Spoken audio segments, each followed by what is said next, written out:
Chaque année, ce sont près de 5000 visiteurs qui envahissent l'abbaye de Villers-la-Ville pour le traditionnel printemps de l'abbaye qui ouvre une saison riche en événements. Ça fait 18 ans maintenant que la formule est sur les rails. Ça a évolué au fil des 18 ans, mais sinon oui, maintenant on a vraiment trouvé la formule qui fonctionne bien et qui plaît à tout un chacun. C'est-à-dire d'un côté on a le marché des artisans et du terroir, une 60aine qui sont là, et de l'autre côté on a des tas d'ateliers, des animations pour petits et grands, et des ateliers tant créatifs que physiques, que sur la nature, ou alors des visites pour connaître mieux le site, ou alors vraiment du culturel avec des spectacles et des contes. L'objectif de ce type d'événement, c'est aussi d'allier découverte d'un lieu exceptionnel avec des activités ludiques.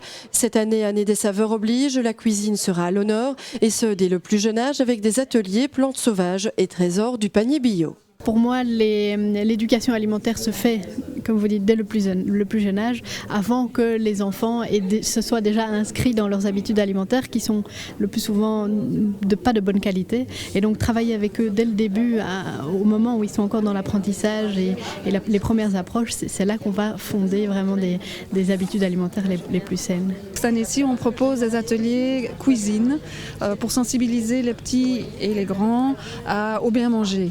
Et donc découvrir de nouvelles saveurs, découvrir qu'avec des plantes sauvages on peut faire des chouettes choses, déguster ce qu'on a préparé, faire du bricolage en rapport avec ce qu'on trouve dans l'assiette, sensibiliser à la pyramide alimentaire, vraiment voilà, s'amuser à découvrir comment était la gastronomie au Moyen-Âge pour se rendre compte qu'en fait on a récupéré des choses aussi qu'on mange encore maintenant.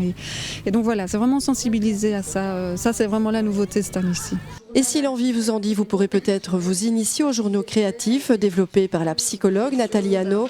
Une bonne façon d'immortaliser des moments de vie. Le journal créatif, c'est un journal intime non conventionnel qui est fait d'écriture créative, de dessins spontanés, de collages intuitifs. Donc c'est une invitation à la journée du printemps de l'abbaye à découvrir cette technique, mais qui est vraiment une invitation aussi à tenir son journal.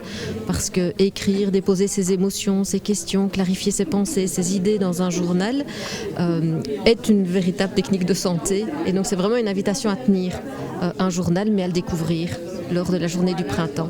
C'est vraiment du plaisir, un bon moment ensemble, en famille, ça n'arrive pas toujours, et donc c'est vraiment l'occasion de partager ça en famille, une belle journée. Impossible ici de citer l'ensemble des activités, de la création à la nature et la grimpe d'arbres ou les animaux de la ferme, au spectacle, contes et autres jeux en bois. La journée sera rythmée par les notes de plusieurs groupes, dont contretemps et marées, mélange de plusieurs influences. Et c'est sûr, le lundi Pâques à Villers, on ne risque pas de s'ennuyer.